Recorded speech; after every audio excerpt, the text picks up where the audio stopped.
Bonjour à tous, aujourd'hui je vais parler d'un sujet un peu particulier. Je vais essayer de raconter rapidement ce qu'on appelle le scandale du Nipplegate et pourquoi il est à l'origine de la création de YouTube en 2005. Alors déjà, c'est quoi ce fameux scandale du Nipplegate ? Pour ça, il faut retourner en 2004 pendant le Super Bowl aux États-Unis. Le Super Bowl, c'est la grosse finale de football américain aux États-Unis. C'est regardé par environ 100 millions de téléspectateurs. Et vous savez, il y a toujours une performance musicale à la mi-temps, c'est un peu la tradition.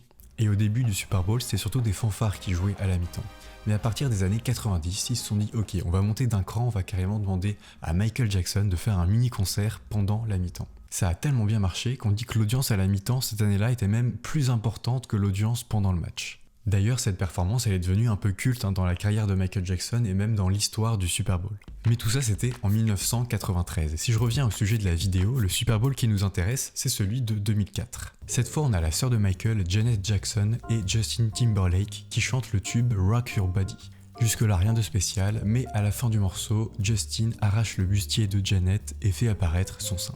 Bon, ça aurait pu s'arrêter là, hein. Après tout, on a bien vu le sexe de Lenny Kravitz en 2015, mais après avoir tweeté lui-même Penisgate et avoir fait rigoler ses fans, on est vite passé à autre chose. Mais voir le sein de Janet Jackson en 2004 pendant le Super Bowl aux États-Unis, c'était un scandale monstrueux.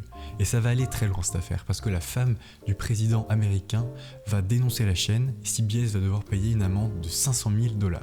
La chanteuse va être obligée de s'excuser publiquement à la télévision, et Justin lui va passer un petit peu entre les mailles du filet et faire comme si de rien n'était. Bon, et puis YouTube dans tout ça. Eh bien rappelez-vous, à l'époque, Janet Jackson c'est le mot le plus tapé sur Google. Tout simplement parce que les gens, ils ont envie de revoir la séquence. Mais ça a pris une ampleur tellement grande que la vidéo elle est retirée de tous les médias. Et c'est là qu'intervient 3 ingénieurs de PayPal, Steve Chen, Chad Hurley et Jawed Karim.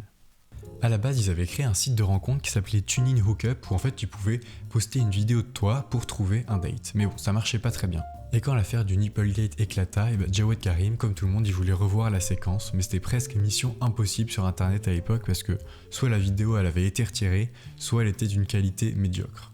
Du coup, qu'est-ce qu'il fait ? Il enregistre une capture d'écran de sa télévision et il poste la vidéo en ligne sur internet. Et c'est à partir de ce moment-là qu'il voit un vrai potentiel et qu'il propose à ses amis Steve et Chad de créer un site de partage de vidéos qui va s'appeler YouTube.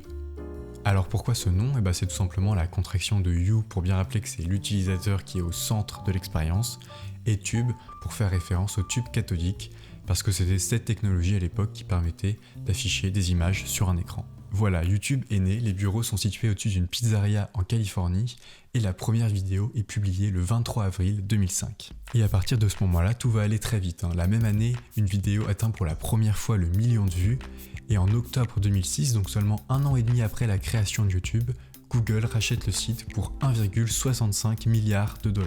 Et la suite, vous la connaissez, YouTube ça devient tout simplement le 2e site le plus visité au monde après Google. Voilà, vous savez tout sur la création de YouTube, donc on pourrait dire dans un sens que c'est grâce au Super Bowl de 2004 que vous pouvez regarder ma vidéo aujourd'hui, ou si on prend ça sous l'angle de PayPal, on pourrait même dire que c'est grâce à Elon Musk. Donc voilà, j'espère que le sujet vous a plu, c'était peut-être une vidéo un peu plus courte que les autres. N'hésitez pas à regarder les autres vidéos de ma chaîne, il y a peut-être un sujet qui vous intéresse. Et puis sinon, je vous dis à très bientôt pour un prochain épisode. Merci beaucoup, ciao.